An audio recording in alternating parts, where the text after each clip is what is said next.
Assalamualaikum warahmatullahi wabarakatuh. Siapa sangka Office Bu yang selalu disuruh-suruh, dihina, dan dipandang sebelah mata ini punya rahasia besar? Diejek, diolok, tapi diam-diam dia simpan kekuatan yang bakal bikin semua orang ternganga. Puncaknya, tiba-tiba beli Alphard keluaran terbaru secara cash di depan mata mereka yang pernah ngejek. Siap-siap terharu dan takjub. Kamu dari kota mana nih? Tulis di kolom komentar ya. Biar kita tambah seru. Yuk subscribe channel Office Bu Story sekarang supaya selalu dapat cerita inspiratif kayak gini. Buat yang udah subscribe, Allah berkahi hidupnya, sehat selalu, rezeki lancar, dan dimudahkan segala urusan. Amin. Assalamualaikum warahmatullahi wabarakatuh. Di sebuah gedung tinggi di kawasan Sudirman, Jakarta, ada seorang pemuda bernama Rendra Wijaya. Usianya baru 25 tahun. Setiap hari dia datang dengan seragam biru tua yang sudah sedikit pudar. Tugasnya sederhana, membersihkan lantai, mengantar kopi, membuang sampah, mengisi air minum di dispenser. Itu saja. Tapi bagi sebagian besar karyawan di perusahaan seperti itu, Rendra hanyalah office boy, bukan manusia, bukan seseorang yang punya cerita. Hanya alat. Pagi itu, seperti biasa, Rendra mendorong troli sampah melewati koridor lantai 20. Tiba-tiba suara keras terdengar dari ruang meeting. Mas Office Bu, cepat sini bawa kopi panas. Jangan lama-lama, orang penting lagi rapat nih. Itu suara Ardian, supervisor bagian marketing. Pria berusia 32 tahun yang selalu memakai kemeja mahal dan jam tangan mengkilap. Ardian menjentikkan jari tanpa melihat wajah Rendra. Rendra mendekat dengan tenang. Dia meletakkan secangkir kopi hitam panas di meja Ardian.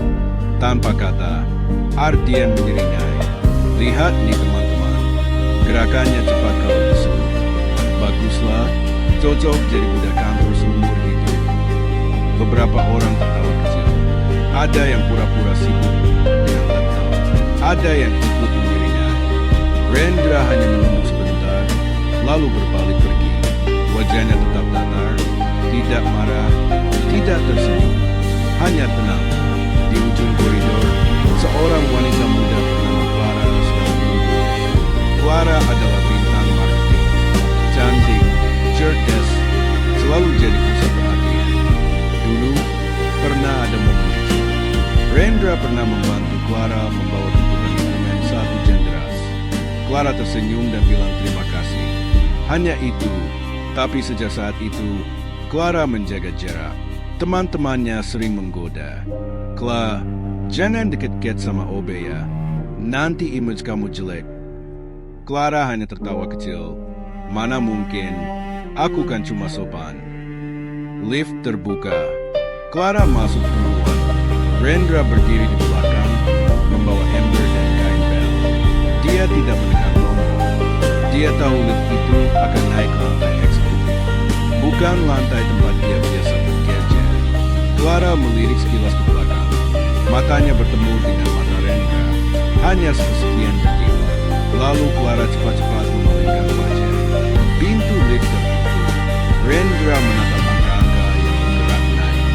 Diam-diam, di dalam saku celananya, ada sebuah kertas kecil yang sudah busuk.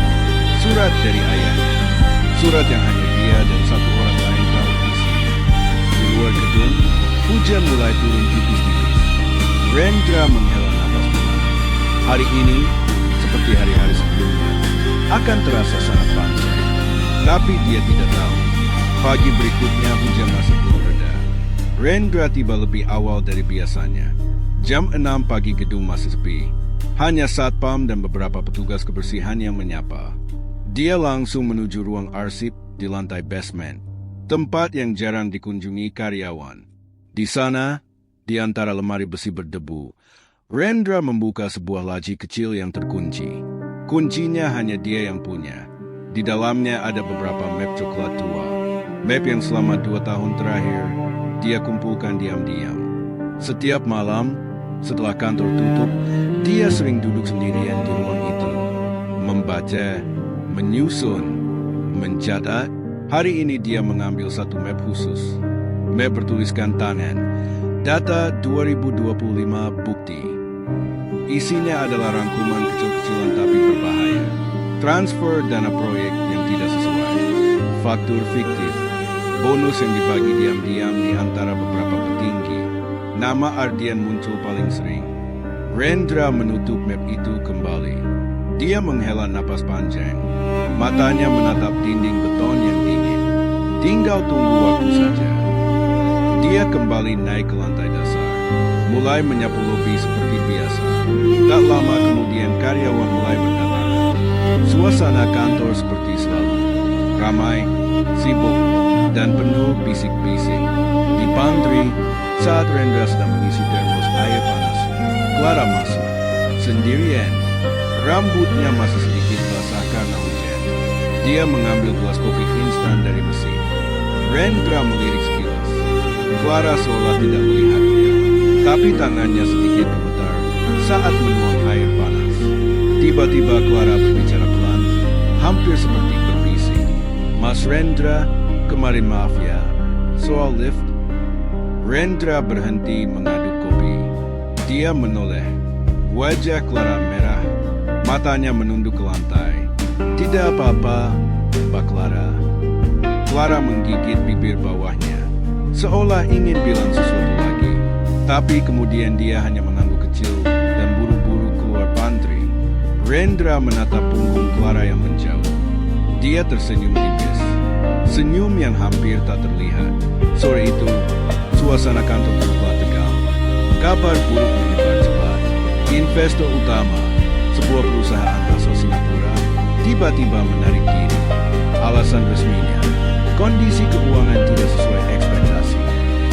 Realitanya, laporan keuangan perusahaan sedang dipertanyakan. Ardian panik. Dia memanggil tim marketing keuangannya. Suaranya keras sampai didengar koridor. Kita harus bikin laporan ini. Cepat, besok Pak Wirawan datang langsung. Pak Wirawan. Nama itu membuat beberapa karyawan senior saling pandang. Pemilik perusahaan yang sudah hampir 3 tahun tidak muncul ke kantor. Orang yang jarang sekali bicara, tapi keputusannya selalu final. Rendra mendengar semua itu dari luar ruangan. Dia sedang menyapu, tapi sapunya berhenti bergerak. Dia mendengar nama ayahnya disebut. Malam itu, setelah semua orang pulang, Rendra kembali ke ruang arsip. Dia membuka laptop kecil yang disembunyikan di laci yang sama. Laptop yang tidak ada di daftar inventaris kantor. Pagi itu langit Jakarta masih biru. Jam 7:15. Lift eksekutif berbunyi pelan di lantai paling atas. Pintu terbuka.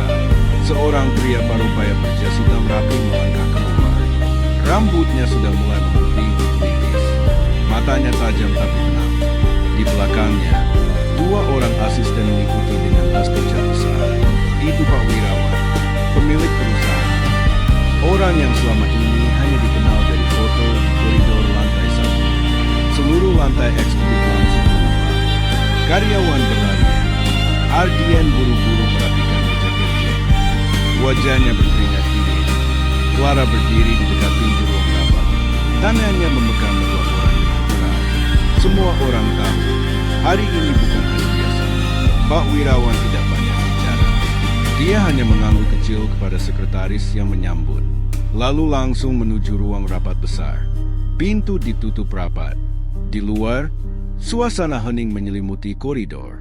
Rendra, seperti biasa, sedang mendorong troli pembersih di lantai bawah. Dia mendengar suara langkah kaki cepat dari atas.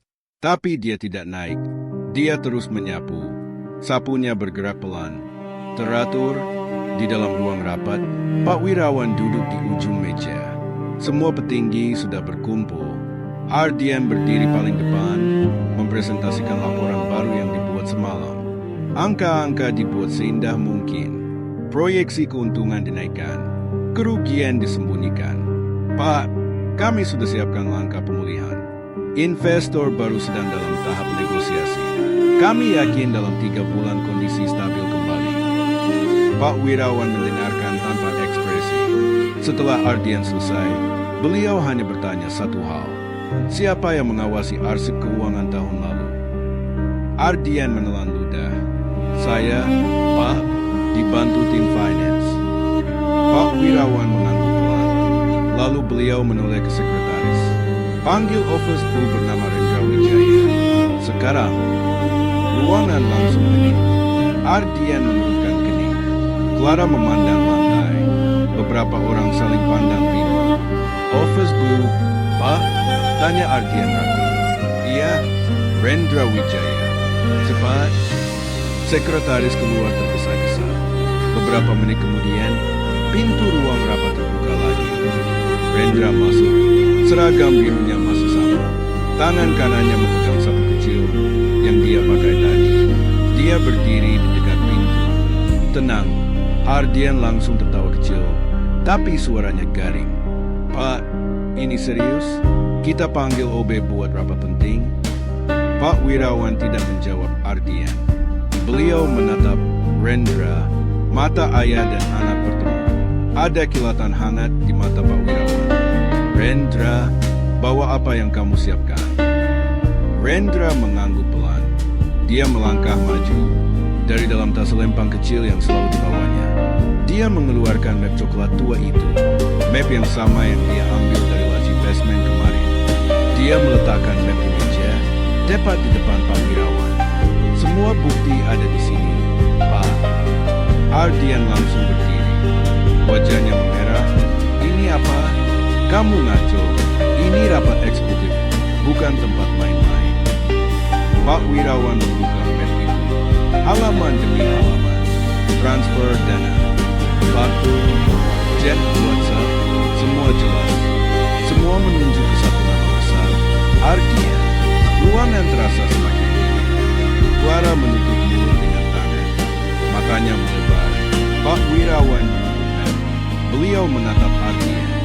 Penjelasanmu? Ardian tergagap. Pak, ini pasti ada salah paham.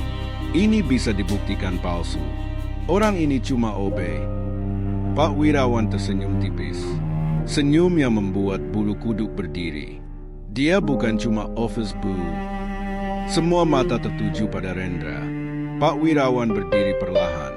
Beliau meletakkan tangan di bahu Rendra. Dia anak saya, pewaris perusahaan ini. Kata-kata itu jatuh seperti dia. Ruangan hening total. Ardian terduduk kembali. Wajahnya pucat seperti kain kafan. Clara menatap Rendra. Matanya berkaca-kaca. Rendra tetap diam. Hanya menatap ayahnya. Tidak sombong. Tidak marah. Hanya tenang. Tapi cerita belum selesai.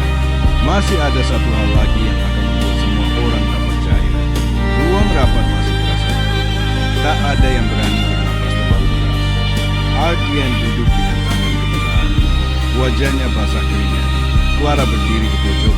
Matanya tak lepas dari Rendra. Pak Wirawan tetap berdiri di samping anaknya. Tangan beliau masih di bahu Rendra. Terima kasih, nak. Kamu sudah lakukan tugasmu dengan baik. Rendra mengangguk pelan. Suaranya tetap rendah. Semua sudah saya kumpulkan 2 tahun ini. Pak, saya hanya ingin pastikan perusahaan tetap bersih. Pak Wirawan menoleh ke seluruh ruangan. Suara beliau tenang tapi tegas. 2 tahun lalu saya minta Rendra masuk ke sini. Bukan sebagai pewaris yang duduk di kursi direktur. Bukan sebagai anak bos yang dimanja. Saya suruh dia jadi office boo, supaya dia lihat sendiri. Siapa yang bekerja jujur. Siapa yang pura-pura. Dan siapa yang mencuri di balik senyum. Beberapa orang menunduk. Ada yang mulai menangis pelan. Ada yang saling pandang penuh penyesalan. Ardian tiba-tiba berdiri lagi. Suaranya parau. Ini fitnah. Saya bisa buktikan semuanya. Data ini bisa dimanipulasi. Pak Wirawan menggeleng pelan. Kami sudah cek dengan auditor independen pagi ini. Semua cocok. Transfer ke rekening pribadimu. Faktur palsu atas nama perusahaanmu. Bahkan jet dengan supplier yang kamu ancam kalau tidak kasih kickback. Ardian terdiam. Lututnya lemas. Dia jatuh kembali ke kursi.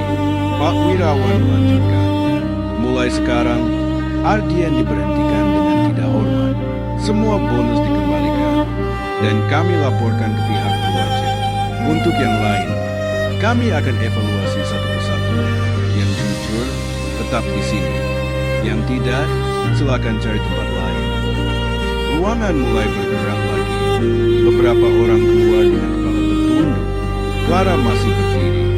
Dia melangkah maju pelan, mendekati Rendra. Mas, Rendra, saya tidak tahu. Maafkan saya. Rendra menatapnya. Matanya lembut. Tidak apa-apa, Mbak Clara. Saya mengerti. Clara ingin bicara lagi, tapi air matanya sudah jatuh. Dia hanya mengangguk dan mundur. Pak Wirawan menepuk bahu Rendra sekali lagi. Hari ini kamu sudah selesai jadi office boo. Besok, mulai besok, kamu masuk ke ruang direktur.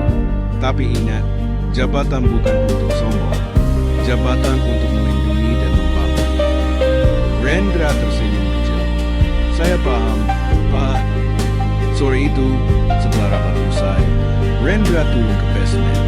Dia mengambil tas kecilnya, laptop, mat, dan satu lagi barang.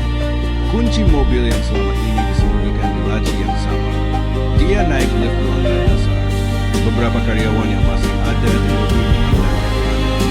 Seragam biru masih dipakai, tapi langkahnya berbeda. Lebih tegap. Di luar gedung, hujan sudah reda. Matahari sore mulai muncul di balik awan. Rendra berjalan ke parkiran eksekutif, tempat yang selama ini dia hindari. Di sana, sebuah mobil Alphard hitam metalik terparkir rapi. Plat nomor khusus. Baru keluaran tahun ini. Dia membuka pintu, masuk, menyalakan mesin. Beberapa karyawan yang kebetulan lewat melihat dari kejauhan. Mulut mereka terbuka lebar. Rendra menginjak gas pelan. Mobil meluncur mulus keluar gerbang. Besok pagi, dia akan datang lagi. Bukan dengan seragam biru, bukan dengan troli sampah, tapi dengan setelan jas rapi. Dan Alphard itu akan diparkir di tempat paling depan. Dan saat itulah, semua akan benar-benar paham. Siapa sebenarnya Rendra Wijaya? Pagi berikutnya, pukul 7 tepat, gerbang parkir eksekutif dibuka seperti biasa. Beberapa karyawan sudah datang lebih awal. Ada yang ingin melihat sendiri. Ada yang masih belum percaya. Bisik-bisik sudah terdengar sejak kemarin sore. Tiba-tiba suara mesin halus mendekat. Sebuah Toyota Alphard hitam metalik meluncur pelan masuk ke area parkir paling depan. Plat nomornya khusus. Tidak ada yang pernah melihat mobil itu sebelumnya di kantor. Mobil berhenti mulus. Pintu sisi pengemudi terbuka. Rendra melangkah keluar, bukan lagi dengan seragam biru lusuh. Dia mengenakan kemeja putih rapi, dasi hitam tipis, celana bahan hitam, dan sepatu kulit mengkilap. Rambutnya disisir rapi. Wajahnya tenang seperti biasa. Beberapa karyawan yang sedang merokok di dekat gerbang membeku.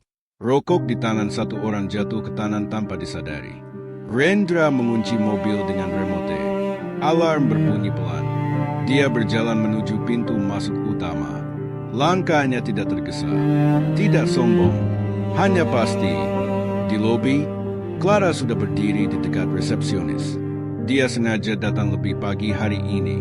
Matanya langsung tertuju pada Rendra saat pintu kaca terbuka. Napasnya tersendat. Dia ingin menyapa, tapi kata-kata hilang di tenggorokan. Rendra melintas di depannya. Dia hanya mengangguk kecil. Senyum tipis seperti biasa. Selamat pagi, Mbak Clara. Clara tersentak. Dia buru-buru menjawab. Pagi, Mas Rendra. Rendra terus berjalan menuju lift eksekutif.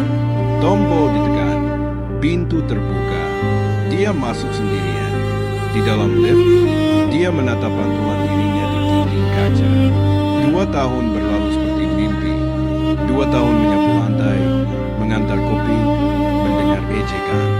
2 tahun menyaksikan dan mencatat. Lift berhenti di lantai paling atas. Pintu terbuka. Ruang direktur utama sudah menunggu. Pak Wirawan berdiri di depan jendela besar, memandang kota yang mulai sibuk. Selamat pagi, Nak. Pagi, Pak. Pak Wirawan berbalik. Matanya penuh kebanggaan. Hari ini resmi, kamu duduk di kursi ini. Tapi ingat, kursi ini bukan untuk duduk santai. Kursi ini untuk menjaga kepercayaan orang-orang yang bekerja di bawahnya. Rendra mengangguk. Saya ingat, Pak. Sementara itu, di lantai bawah, kabar sudah menyebar seperti api. Benar? Tadi pagi dia datang naik Alphard. Cash, gak kredit. Dia anaknya Pak Wirawan. Beneran. Ardian kemarin langsung diusir. Laptopnya disita. Clara kelihatan pucat banget tadi. Beberapa karyawan yang pernah baik pada Rendra tersenyum kecil. Mereka ingat waktu Rendra membantu mereka lembur malam-malam. Waktu Rendra mengantar makanan saat mereka lupa makan. Waktu Rendra tidak pernah membalas ejekan dengan kasar. Di pantry, seorang karyawan senior bernama Ulina berpisah dengan temannya. Dulu aku sering kasih dia makan siang sisa. Katanya kasihan. Ternyata dia anak bos. Tapi aku senang. Dia tetap rendah hati. Rendra di lantai atas. Mulai hari pertamanya sebagai direktur. Dia membuka laptop, membaca laporan baru. Tapi pikirannya melayang sebentar. Dia ingat kata ayahnya 2 tahun lalu sebelum dia mulai menyamar. Jadilah orang yang melihat dari bawah, supaya nanti kalau naik, kamu tidak lupa bagaimana rasanya diinjak. Rendra menutup mata sebentar, menghela napas panjang, lalu dia mulai bekerja. Di luar sana, Alphard hitam itu masih terparkir rapi, simbol bahwa segalanya bisa berubah. Dalam sekejap, bila hati tetap benar. Beberapa hari setelah Rendra resmi duduk di kursi direktur, suasana kantor berubah total. Koridor yang dulu penuh ejekan kini dipenuhi sapaan hormat. Karyawan yang biasa memanggilnya Mas Obe sekarang memanggil Pak Rendra dengan suara pelan dan hati-hati. Beberapa bahkan menunduk ketika lewat depannya. Rendra tetap sama. Dia masih sering turun ke pantry sendiri, mengambil air, membuat kopi sendiri. Hanya saja, sekarang tidak ada yang berani membimbing. Semua dia memperhatikan. Clara mulai sering muncul di sekitar lantai ekspor. Awalnya hanya alasan kerja, mengantar laporan, meminta tanda tangan. Tapi lama-kelamaan, dia sengaja mencari waktu ketika Rendra sendirian. Suatu siang, saat hujan deras lagi, Clara berdiri di depan pintu ruang direktur. Tangannya memegang map kosong. Alasan yang dibuat-buat. Pak Rendra, boleh masuk sebentar? Rendra mengangkat kepala dari layar laptop. Silakan, Mbak Clara. Clara masuk. Pintu ditutup pelan. Dia berdiri di depan meja. Matanya menunduk. Saya ingin minta maaf. Benar-benar minta maaf. Dulu saya ikut-ikutan teman. Saya takut image saya rusak kalau dekat sama office boo. Saya salah besar. Rendra menatapnya. Tidak ada amarah di matanya. Hanya ketenangan yang sama seperti dulu. Saya sudah bilang, tidak apa-apa. Itu masa lalu. Clara menggeleng. Air matanya mulai menetes. Bukan cuma itu. Saya sempat suka sama Mas Rendra. Waktu Mas bantu saya bawa dokumen di hujan itu. Tapi saya takut orang bilang. Jadi saya mundur. Saya pengecuali. Ruangan hening. Hanya suara hujan di jendela besar. Rendra berdiri. Dia berjalan ke sisi meja. Berdiri di depan Clara. Mbak Clara, saya menghargai kejujuranmu sekarang. Tapi saya sudah memilih jalanku. Saya ingin fokus membangun perusahaan ini. Bukan membalas dendam. Bukan juga mencari pembuktian dari orang lain. Clara mengangguk pelan. Dia menyeka air mata. Saya mengerti. Terima kasih sudah mau dengar. Dia berbalik. Langkahnya berat menuju pintu. Sebelum keluar, Clara berhenti. Selamat ya, Pak Rendra. Semoga sukses selalu. Pintu tertutup pelan. Rendra kembali duduk. Dia menatap foto kecil di meja kerjanya. Foto dia dan ayahnya. Diambil saat dia masih kecil. Di belakangnya tertulis tangan. Jadilah orang yang baik, meski dunia tidak baik padamu. Malam itu, setelah semua pulang, Rendra turun ke basement lagi. Ruang arsip yang dulu jadi tempat rahasianya. Lampu masih redup, bau kertas tua masih sama. Dia membuka laci yang sama, mengambil map terakhir. Map yang berisi catatan pribadi, bukan bukti korupsi, tapi daftar nama-nama karyawan yang pernah baik kepadanya selama 2 tahun. Bulina yang sering kasih makan sisa, Mas Tony satpam yang selalu buka gerbang lebih awal buat dia, dan beberapa lainnya. Rendra tersenyum kecil. Mereka akan dapat bagian dari semua. Dia menutup laci, mematikan lampu. Di luar gedung, Alphard hitam itu masih menunggu. Mobil yang bergegas, simbol akhir dari perjalanan panjang. Tapi bagi Rendra, itu bukan akhir. Itu baru permulaan. Permulaan untuk membuktikan bahwa kerendahan hati adalah kekuatan terbesar. Seminggu berlalu sejak Rendra resmi menjadi direktur. Perusahaan mulai pulih. Investor baru masuk. Laporan keuangan dibersihkan. Suasana kantor terasa lebih ringan. Orang-orang bekerja dengan semangat baru. Tidak lagi takut salah. Karena sekarang mereka tahu atasan mereka pernah merasakan posisi paling bawah. Pagi itu, Rendra memanggil rapat kecil di ruang meeting lantai 20. Bukan rapat besar, hanya 20 orang. Mereka adalah karyawan yang selama 2 tahun terakhir pernah menunjukkan kebaikan kecil pada Rendra, tanpa tahu siapa dia sebenarnya. Bulina, yang sering menyisakan nasi goreng di meja pantry untuk Mas Office Bu yang kurus. Mas Tony, satpam yang selalu membuka gerbang lebih pagi agar Rendra tidak kehujanan. Mbak Sari dari bagian admin, yang pernah meminjamkan payung saat Rendra lupa bawa. Dan beberapa lainnya. Mereka masuk dengan wajah bingung. Tidak ada yang tahu kenapa dipanggil. Beberapa bahkan takut. Mungkin ada kesalahan. Mungkin ada PHK. Rendra berdiri di depan. Senyumnya hangat. Tidak ada jas mahal. Hanya kemeja putih sederhana. Terima kasih sudah datang. Saya panggil kalian bukan untuk marah. Bukan untuk tegur. Saya panggil kalian untuk bilang terima kasih. Semua saling pandang. Bulina memegang tangan Mbak Sari erat. 2 tahun lalu, saya masuk ke sini sebagai office bu. Bukan karena miskin, bukan karena gagal, tapi karena ayah saya ingin saya belajar dari bawah. Dan selama itu, kalian adalah orang-orang yang memperlakukan saya seperti manusia, bukan seperti alat.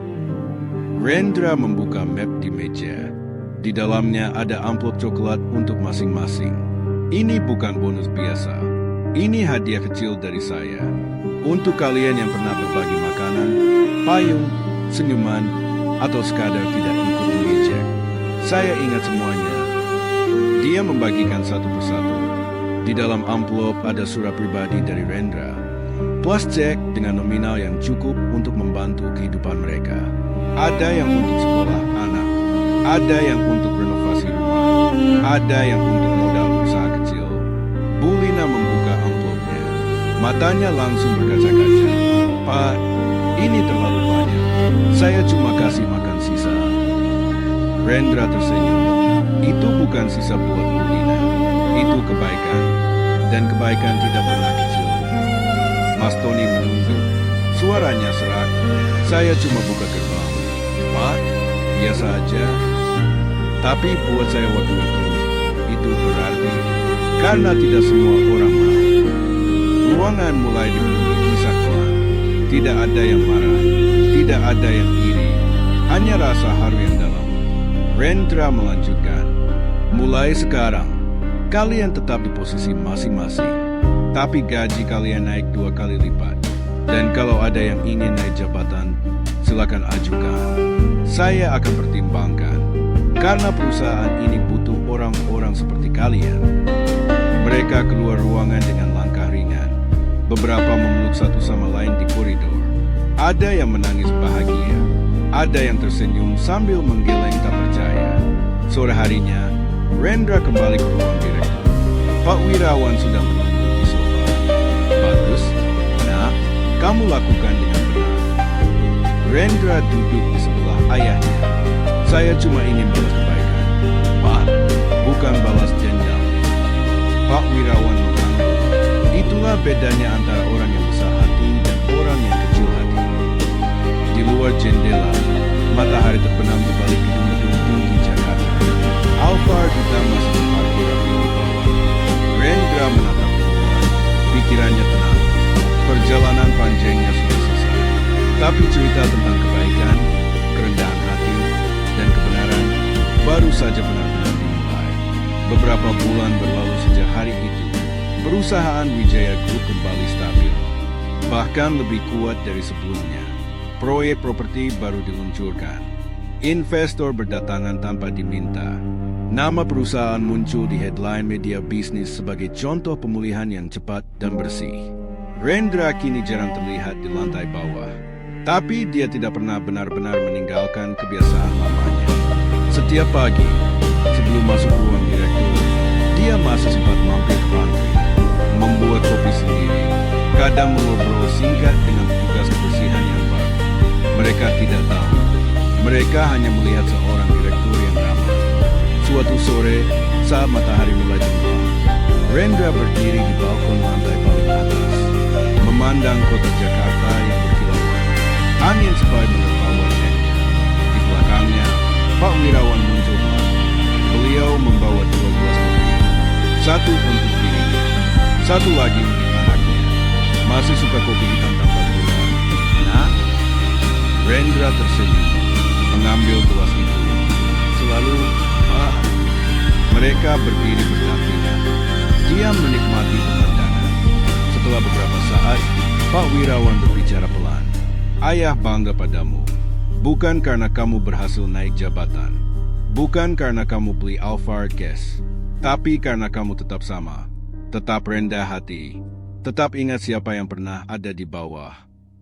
Rendra menatap ayahnya, matanya penuh rasa syukur. Saya belajar dari Bapak bahwa kekayaan bukan di rekening, bukan di mobil, tapi di hati yang bersih. Pak Wirawan mengangguk. Dan sekarang, kamu sudah siap melanjutkan. Ayah akan pensiun tahun depan. Semua ada di tanganmu. Rendra tidak menjawab langsung. Dia hanya menatap ke depan, ke arah gedung-gedung tinggi yang dulu pernah dia sapu lantainya. Di parkiran bawah, Alphard hitam itu masih setia menunggu. Kini sudah ada beberapa goresan kecil di bodi. Bukti bahwa mobil itu benar-benar dipakai, bukan pajangan. Malam itu, Rendra pulang ke rumah sederhana di pinggiran Jakarta. Bukan rumah mewah, masih rumah yang sama sejak kecil. Dia masuk, melepas sepatu, duduk di teras. Di meja kecil, ada foto lama. Foto dia kecil memegang tangan ayahnya. Di belakangnya, tertulis tangan ayahnya. Jangan pernah lupa dari mana kamu berasal. Rendra tersenyum sendiri. Saya tidak akan lupa, Pak. Dia menatap langit malam. Bintang-bintang mulai bermunculan. Perjalanan panjang itu sudah berakhir. Tapi pelajaran yang didapat akan terus hidup. Dalam setiap keputusan, dalam setiap tatapan, dalam setiap kebaikan kecil yang dia lakukan. Dan di suatu tempat, di hati setiap orang yang pernah meremehkan, ada penyesalan yang diam-diam tumbuh.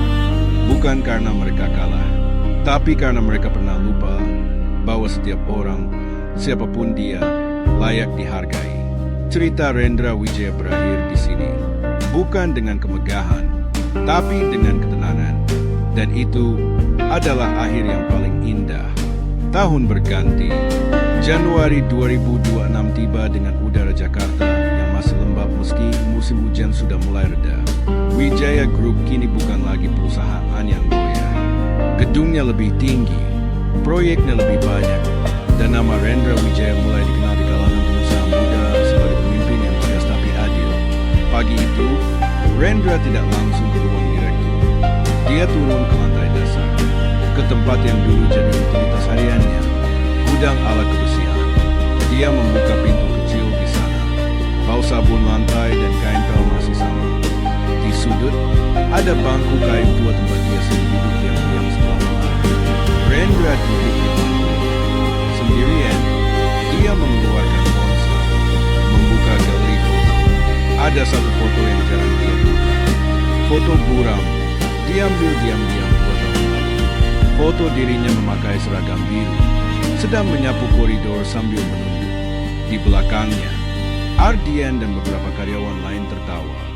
Dia menatap foto itu lama. Tidak ada amarah, hanya senyum kecil yang muncul di bibirnya. "Terima kasih," gumamnya pelan. "Karena kalian, saya belajar lebih banyak." Dia menyimpan ponsel kembali, berdiri, membersihkan debu dari celana, lalu keluar dari gudang. Di lobi, Mas Tony sedang bertugas. Melihat Rendra, dia langsung berdiri tegak. "Pagi, Pak Rendra." Rendra menghampiri, menepuk bahu Mas Tony pelan. "Pagi, Mas. Masih suka kopi susu ya? Nanti saya traktir di kantin." Mas Tony tersenyum lebar. "Masih, Pak. Tapi sekarang saya yang traktir. Boleh?" Rendra tertawa kecil. "Boleh, tapi gantian ya." Di lantai atas, rapat pagi dimulai. Rendra duduk di kursi utama. Di sebelahnya, Pak Wirawan yang sudah resmi pensiun tapi masih sering datang sebagai penasihat. Beliau tidak lagi memakai jas formal, hanya kemeja lengan pendek dan celana kain. Agenda hari ini sederhana, membahas program baru, beasiswa untuk anak karyawan dan pelatihan kepemimpinan dari bawah. Program yang Rendra inisiasi sendiri. Tujuannya satu, agar tidak ada lagi karyawan yang merasa hanya apapun. Semua punya kesempatan. Setelah rapat selesai, seorang karyawan baru mendekati Rendra di koridor. Pemuda itu masih magang. Wajahnya gugup. "Pak, katanya di sini. Benar ya?" Rendra berhenti. Kata pemuda itu. 2 tahun. Pemuda itu terkejut.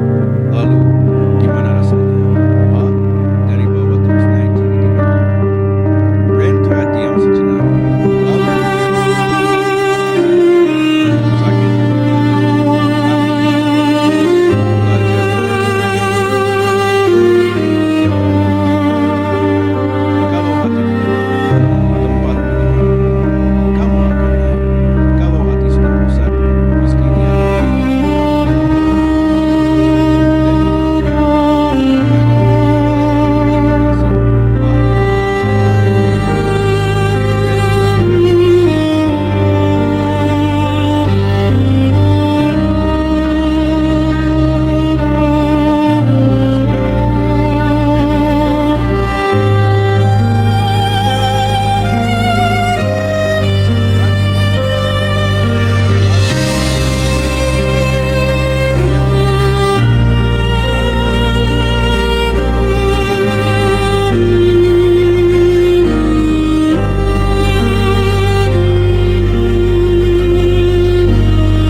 biasa, ada beberapa office boy dan petugas kebersihan yang sedang menyiapkan troli. Mereka tidak langsung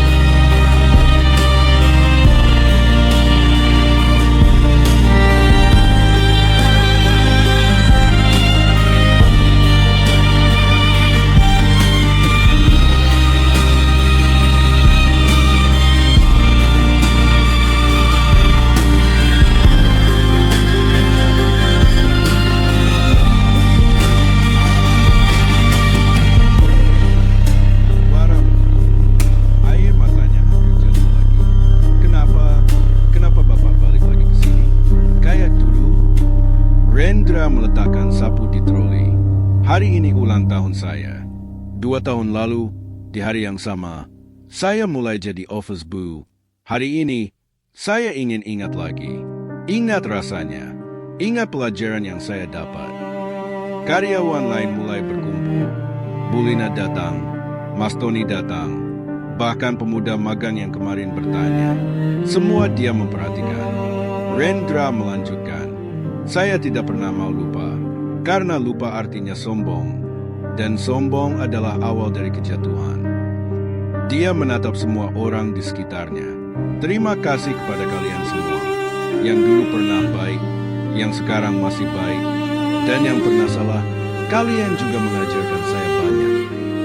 Suasana hening. Lalu Bulina maju, memeluk Rendra pelan. Selamat ulang tahun, Pak. Allah panjang umur, sehat selalu, tetap jadi orang baik. Satu persatu, mereka memberikan ucapan. Ada yang menyalami, ada yang memeluk, ada yang hanya menunduk dengan air mata. Rendra tidak menahan. Dia membiarkan momen itu berlalu dengan tenang. Setelah 1 jam, dia kembali ke gudang, mengembalikan sapu, membersihkan troli, lalu naik lift ke lantai atas. Di ruang direktur, Pak Wirawan sudah menunggu dengan kue kecil di meja. Hanya 2 orang, ayah dan anak. Selamat ulang tahun. Nah, Rendra memeluk ayahnya. Terima kasih, Pak, untuk semua. Mereka duduk bersama, memotong kue, minum kopi hitam tanpa gula. Di luar jendela, Alphard hitam terparkir rapi. Di bawah sana, gedung terus hidup, orang-orang terus bekerja. Dan cerita tentang office boy yang dipandang rendah akan terus diceritakan. Bukan sebagai dongeng, tapi sebagai pengingat bahwa kebenaran, kerendahan hati, dan kebaikan selalu menemukan jalannya sendiri dan selalu menang. Hari itu, setelah momen ulang tahun yang sederhana di lobi, Rendra tidak langsung kembali ke ruang direktur. Dia memilih duduk di bangku taman kecil di belakang gedung, tempat yang jarang dikunjungi karyawan. Hanya ada pohon kamboja tua dan beberapa kursi kayu yang sudah lama. Dia mengeluarkan buku catatan kecil dari saku, buku yang selalu dibawanya sejak masih jadi office boy. Halaman-halaman penuh coretan tangan, catatan harian, doa singkat, dan nama-nama orang yang pernah menyakitinya. Rendra membuka halaman terakhir.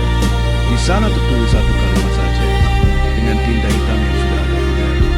Jangan balas dendam, balas dengan kebaikan. Dia menatap kalimat itu lama, lalu mengambil pulpen dari saku, menambahkan 1 baris baru di bawahnya. Hari ini, saya memaafkan semuanya, termasuk diri sendiri. Angin sore berhembus pelan. Daun kamboja berjatuhan di sekitar kakinya. Rendra menutup buku, menyimpannya kembali. Tiba-tiba, dari kejauhan, terdengar langkah kaki. Seseorang mendekat. Itu Ardian, mantan supervisor yang kini sudah tidak lagi bekerja di sini. Rambutnya lebih panjang, pakaiannya sederhana, wajahnya terlihat lelah. Ardian berhenti beberapa meter di depan Rendra. tidak berani mendekat lebih jauh. Pak Rendra, saya tahu saya tidak pantas datang, tapi saya ingin bilang sesuatu. Rendra menatapnya. Tidak ada kebencian, hanya ketenangan. Duduklah, Mas Ardian. Ardian ragu. Akhirnya duduk di kursi seberang. Jarak masih aman. Saya sudah kehilangan segalanya. Pekerjaan, teman, reputasi. Saya pikir saya bisa hidup lagi. Tapi setiap malam, saya ingat kata-kata saya dulu. Ejekan saya. Saya menyesal. Benar-benar menyesal. Rendra diam mendengarkan. Ardian melanjutkan. Suaranya bergetar. Saya tahu maaf tidak cukup, tapi saya ingin bilang terima kasih. Karena Bapak tidak balas dendam. Bapak bisa hancurkan saya lebih dalam. Tapi Bapak tidak. Itu membuat saya sadar bahwa saya salah besar. Rendra mengangguk pelan. Saya juga pernah marah, Mas. Tapi marah tidak menyelesaikan apa-apa. Saya memilih maaf. Karena maaf itu lebih berat daripada balas dendam. Ardian menunduk. Air matanya jatuh ke tanah. Apa yang harus saya lakukan sekarang? Rendra menatap ke pohon Kamboja. Mulai dari bawah lagi. Bekerja jujur. Perbaiki diri. Dan kalau suatu hari ketemu orang yang diremehkan, perlakukan dia baik. Itu saja. Ardian mengangguk. Dia berdiri. Terima kasih, Pak. Allah berkahi Bapak selalu. Dia berbalik, berjalan pergi dengan langkah pelan. Punggungnya terlihat lebih ringan dari saat datang. Rendra tetap duduk, menatap langit yang mulai jingga. Allah, terima kasih untuk hari ini juga. Dia berdiri, berjalan kembali ke gedung. Alphard hitam masih menunggu di parkiran. Tapi bagi Rendra, mobil itu bukan lagi simbol keberhasilan. Hanya alat untuk terus bergerak maju. Sambil tetap mengingat dari mana dia pernah berjalan. Dan di setiap langkahnya, ada pesan yang sama yang akan dia bawa sampai akhir. Kebaikan tidak pernah sia-sia. Kerendahan hati tidak pernah kalah. Dan kebenaran selalu menemukan jalannya. Pagi berikutnya, tanggal 10 Januari 2026, Rendra tiba di kantor lebih awal. Bukan dengan Alphard. Hari ini dia naik ojek online. Helm masih di kepala saat memasuki lobi. Beberapa karyawan yang sudah datang memandangnya dengan senyum kecil. Mereka sudah terbiasa dengan keanehan direktur mereka yang suka kembali ke bawah sesekali. Rendra langsung menuju pantry, membuat kopi hitam untuk dirinya sendiri. Di sana, seorang office boy baru bernama Adi sedang mengisi termos air panas. Pemuda itu baru 2 minggu bekerja. Wajahnya masih penuh semangat tapi juga gugup. Pagi, Mas, sapa Rendra santai. Adi menoleh, sedikit kaget melihat direktur yang tiba-tiba muncul di pantry. Pagi, Pak Rendra. Mau saya bantu mobil kopi? Rendra menggeleng sambil tersenyum. Tidak perlu, saya biasa sendiri. Mas Adi dari mana asalnya? Adi ragu sebentar, lalu menjawab. Dari Cirebon, Pak, baru pindah ke Jakarta. Kerja di sini supaya bisa nabung buat kuliah malam. Rendra mengangguk. Bagus, semangat ya. Kalau butuh apa-apa, bilang saja. Adi tersenyum lebar. Terima kasih, Pak. Bapak baik sekali. Rendra mengambil gelas kopinya. Sebelum pergi, dia menoleh lagi. Ingat ya, di sini tidak ada yang kecil. Yang penting kerja keras dan hati jujur. Sisanya, Allah yang atur. Adi mengangguk cepat. Matanya berbinar. Rendra naik ke lantai atas. Ruang direktur terasa lebih hangat hari ini. Pak Wirawan sudah duduk di sofa, membaca koran pagi. Pagi, nah, lagi jalan-jalan ke bawah. Rendra tertawa kecil. Cuma pengen ingat lagi, Pak, dan ketemu orang baru. Pak Wirawan melihat koran. Ayah senang lihat kamu seperti ini. Tidak berubah, meski sudah di atas. Rendra duduk di sebelah ayahnya. Saya tidak mau lupa. Karena kalau lupa, saya takut kehilangan diri sendiri. Mereka diam sejenak. Hanya suara AC dan hembusan angin dari ventilasi. Tiba-tiba Pak Wirawan berbicara lagi. Nah, ayah punya satu permintaan terakhir sebelum benar-benar menyerahkan semuanya. Rendra menoleh. Apa itu, Pak? Pak Wirawan menatap anaknya dalam. Buatlah perusahaan ini jadi tempat di mana setiap orang, dari office bu sampai direktur, merasa dihargai. Jangan pernah ada lagi yang dipandang rendah hanya karena jabatannya. Rendra mengangguk tegas. Saya janji, Pak, itu sudah jadi tujuan saya sejak awal. Pak Wirawan tersenyum. Matanya berkaca-kaca. Allah berkahi kamu selalu. Nah, panjang umur, sehat, dan tetap seperti ini. Rendra memeluk ayahnya pelan. Amin. Terima kasih, Pak, untuk segalanya. Sore itu, Rendra mengeluarkan pengumuman baru di grup internal perusahaan. Mulai bulan depan, setiap karyawan baru akan mendapat program orientasi dari bawah. 1 minggu pertama, mereka harus ikut membersihkan lantai, mengantar dokumen, dan bekerja di pantry.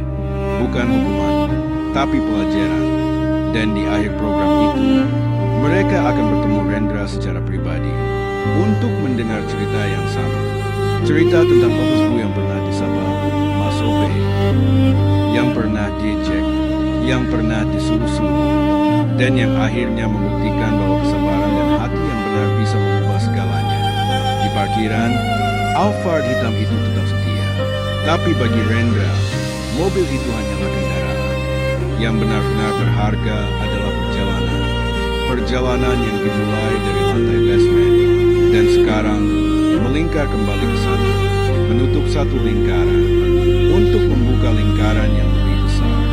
Lingkaran kebaikan yang tak pernah putus. Beberapa tahun kemudian, tanggal 9 Januari 2030, Gedung Wijaya Group sudah bertambah tinggi 2 lantai. Nama perusahaan kini tercatat di daftar perusahaan terpercaya se-Asia Tenggara. Tapi yang paling berubah bukan gedungnya, bukan juga keuntungannya. Yang berubah adalah cara setiap orang di dalamnya memandang satu sama lain. Pagi itu, seperti tradisi yang sudah berjalan bertahun-tahun, Rendra turun ke lantai dasar. Bukan lagi menyamar, semua sudah tahu. Tapi dia tetap memakai kemeja putih sederhana yang sama seperti dulu. Dia membawa sekotak kue kecil. Kue ulang tahun yang dibuat sendiri oleh Bu Lina, yang kini sudah jadi kepala bagian kebersihan dan mendapat gaji setara manajer. Di lobi, sudah berkumpul sekitar 30 orang. Office Bu baru, petugas kebersihan, satpam, karyawan magang, dan beberapa yang sudah senior. Mereka menunggu dengan senyum. Rendra berdiri di tengah. Suaranya tak rendah, tapi kini didengar dengan penuh hormat. Selamat pagi semuanya. Hari ini ulang tahun saya yang ke. Ya, kalian bisa hitung sendiri. Beberapa tertawa kecil. 20 tahun lalu, di hari yang sama, saya mulai menyapu lantai ini dengan seragam biru yang sekarang sudah saya simpan di lemari. Saya ingat rasanya. Dingin, capek, dan kadang sakit hati. Tapi saya juga ingat kebaikan kecil yang membuat saya bertahan. Dia membuka kotak kue. Bu Lina bikin ini. Seperti dulu dia pernah kasih saya nasi sisa. Sekarang kita bagi sama-sama. Satu persatu, mereka maju mengambil potongan kue. Ada yang mengucapkan selamat. Ada yang menyelamat. Ada yang memeluk. Di antara kerumunan, seorang pemuda muda mendekat. Namanya Reza. Office Bu baru berusia 20 tahun. Wajahnya mirip Rendra. Penuh semangat tapi juga ragu. Pak Rendra, boleh tanya? Beneran dulu Bapak disuruh-suruh terus? Diejek. Rendra tersenyum. Benar? Dan itu yang membuat saya jadi seperti sekarang. Jadi kalau suatu hari kamu merasa diremehkan, ingat saja, itu bukan akhir. Itu awal. Reza mengangguk. Matanya berkaca-kaca. Terima kasih, Pak. Saya akan ingat. Rendra menepuk bahunya. Mulai dari sapu lantai, bantu teman, jaga hati. Sisanya, Allah yang urus. Sore harinya, Rendra naik ke lantai paling atas. Ruang direktur kini punya sudut kecil dengan foto-foto lama. Foto dia menyapu, foto dia mengantar kopi, foto dia dan ayahnya. Pak Wirawan sudah tidak ada lagi di dunia ini. Beliau berpulang 3 tahun lalu dengan tenang. Tapi setiap sudut ruangan ini masih terasa kehadiran beliau. Rendra duduk di kursi yang sama seperti dulu, menatap kota yang terus berkembang. Dia mengeluarkan buku catatan kecil yang sudah lusuh. Halaman terakhir masih sama. Jangan balas dendam, balas dengan kebaikan. Dan di bawahnya, tambahan baru tahun ini, dan teruskan, supaya lingkaran ini tidak pernah putus. Rendra menutup buku, berdiri, melihat ke arah parkiran. Alphard hitam itu sudah diganti dengan mobil yang lebih sederhana. Bukan karena tidak mampu, tapi karena Rendra merasa mobil mewah terlalu mencolok untuk pesan yang ingin dia sampaikan. Di luar sana, Jakarta terus berdiri. Orang-orang terus berjuang. Ada yang naik, ada yang jatuh, ada yang diremehkan, ada yang mengejek. Tapi di gedung ini, ada satu tradisi yang tak pernah pudar. Tradisi menghargai setiap orang. Tradisi mengingat dari mana kita berasal. Tradisi membalas kejahatan dengan kebaikan. Dan selama Rendra masih bernapas, tradisi itu akan terus hidup, diteruskan ke generasi berikutnya. Seperti warisan yang paling berharga, warisan hati yang bersih. Januari 2040, Gedung Wijaya Group kini menjadi landmark di kawasan Sudirman. Bukan karena tingginya yang mencolok, tapi karena lampu-lampu kecil yang selalu menyala di lantai dasar setiap malam. Lampu itu bukan dekorasi, itu lampu ruang arsip basement yang sengaja dibiarkan menyala. Tempat di mana semuanya dimulai. Rendra Wijaya, kini berusia 40 tahun, masih datang setiap pagi dengan langkah yang sama. Rambutnya mulai berubah di pelipis, tapi matanya tetap tajam dan lembut. Dia tidak lagi naik lift eksekutif setiap hari. Seringkali dia memilih tangga, turun dari lantai paling atas, melewati setiap lantai, menyapa siapa saja yang bertemu.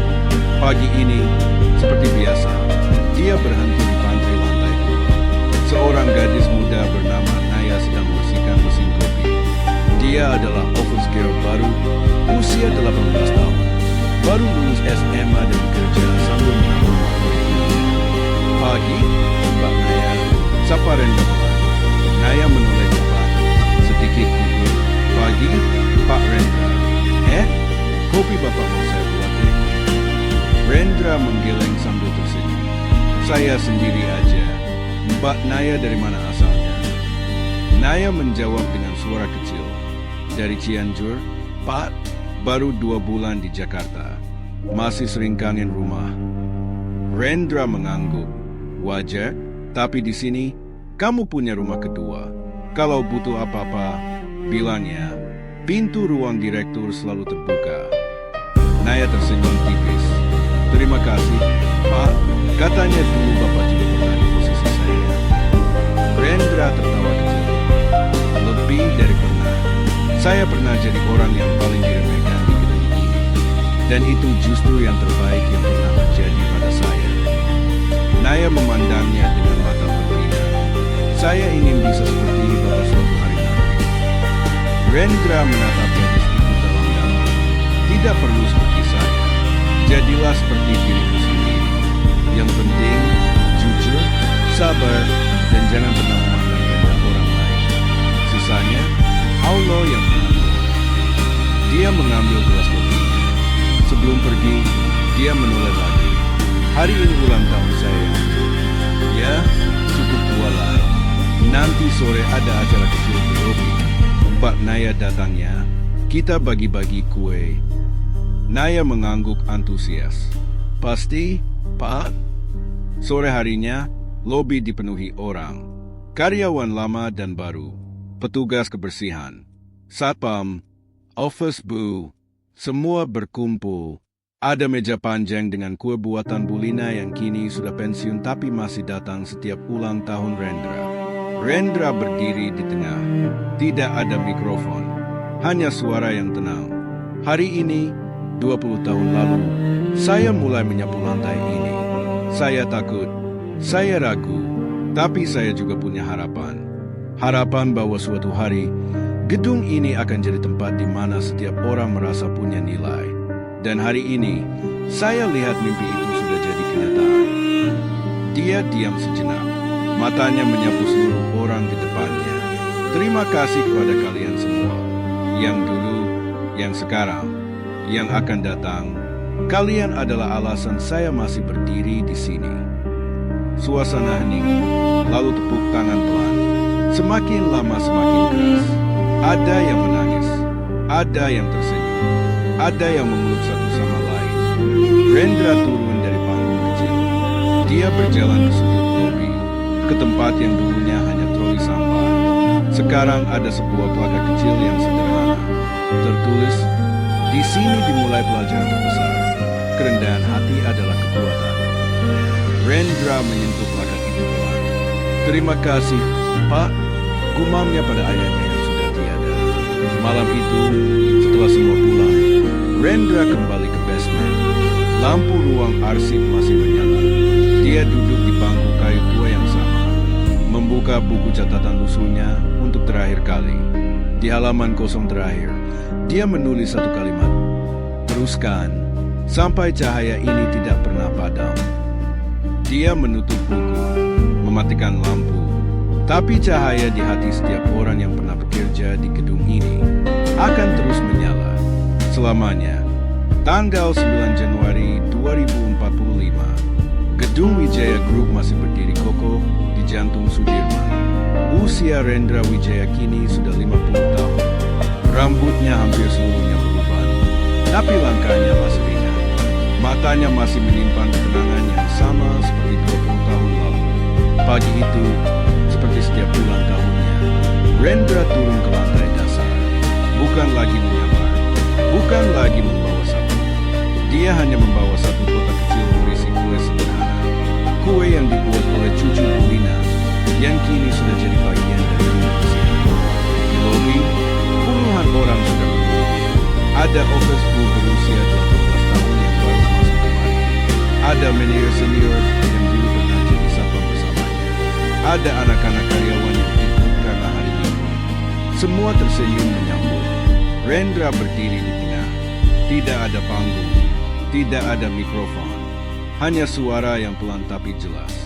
Hari ini, 30 tahun lalu, saya mulai menyapu lantai ini. Saya takut, saya ragu, saya sering menangis diam-diam di basement karena diejek. Tapi saya juga menemukan cahaya kecil di sana. Cahaya dari kebaikan orang-orang yang tidak pernah memandang jabatan. Dia membuka kotak kue. Ini kue dari cucu Bulina. Seperti dulu Bulina pernah kasih saya nasi sisa. Sekarang kita bagi sama-sama. Karena kebaikan itu seperti kue ini. Semakin dibagi, semakin banyak. Satu persatu, mereka maju. Mengambil potongan kue. Menyalami, memeluk. Ada yang menangis pelan. Ada yang tertawa bahagia. Seorang gadis muda menikah. Namanya Aisyah. Opus Gerber. Wajahnya penuh semangat tapi juga ketakutan. Pak Rendra, katanya dulu Bapak pernah seperti saya. Diremehkan, diejek. Gimana caranya Bapak tetap kuat? Rendra menatapnya lagi. Dengan ingat satu hal. Nah, orang boleh memandang rendah kamu. Tapi jangan sampai kamu ikut memandang rendah dirimu sendiri. Kerjakan yang terbaik. Jaga hati dan percaya Allah selalu lihat dan Dia tidak pernah tidur. Aisyah mengangguk. Air matanya jatuh. Terima kasih, Pak. Saya akan ingat. Rendra menepuk bahunya. Mulai dari yang kecil, sapu lantai, bantu teman. Itu awalnya. Setelah acara selesai, Rendra naik ke lantai paling atas sendirian. Ruang direktur kini lebih sederhana. Meja kayu tua, kursi yang sama.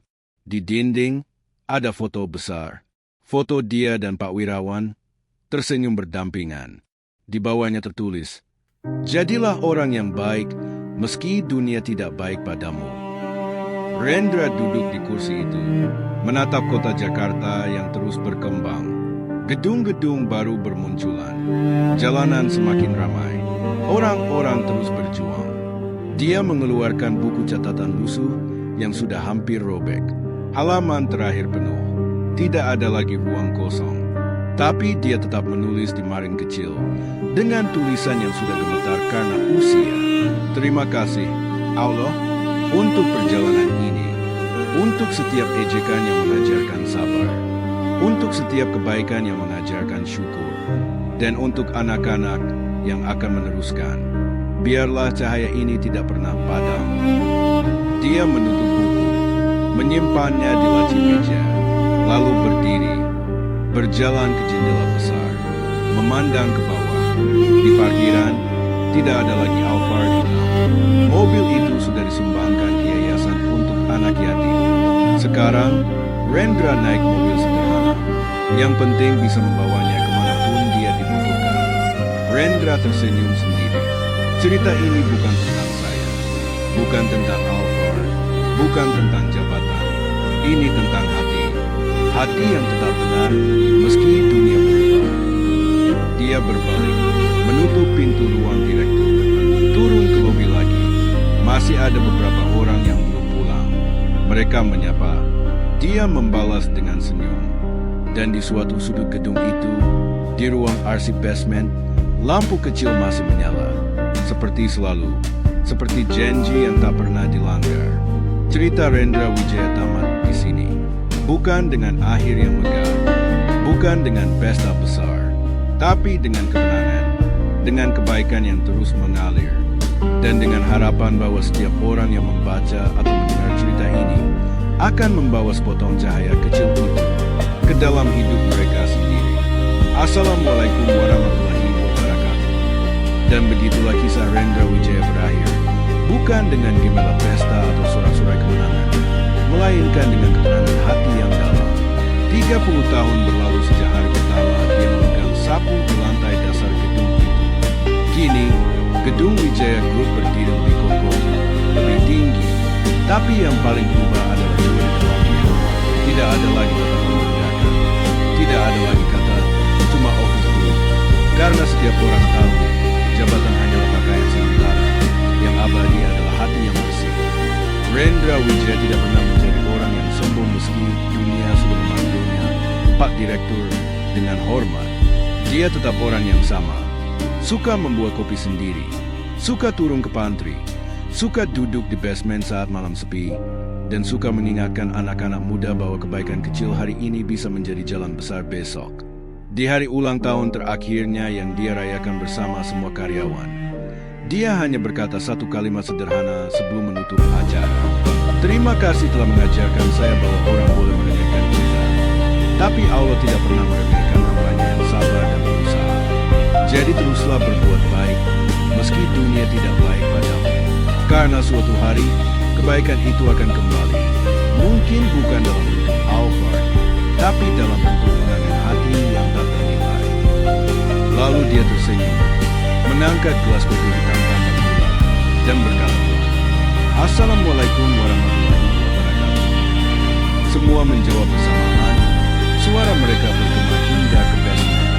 Dan di sudut ruang arsip yang lampunya selalu menyala, buku catatan lusuh itu tetap terbuka di halaman terakhir. Teruskan sampai cahaya ini tidak pernah padam. Cerita Rendra Wijaya tamat, bukan karena dia berhenti bernapas, tapi karena pesannya sudah hidup sendiri di hati setiap orang yang pernah mendengarnya. Semoga kita semua bisa mengambil sepotong pelajaran kecil dari kisah ini. Jangan pernah memandang rendah siapapun, karena di balik seragam biru yang lusuh, mungkin ada seseorang yang sedang menulis akhir cerita paling indah dalam hidupnya. Amin ya Rabbal Alamin.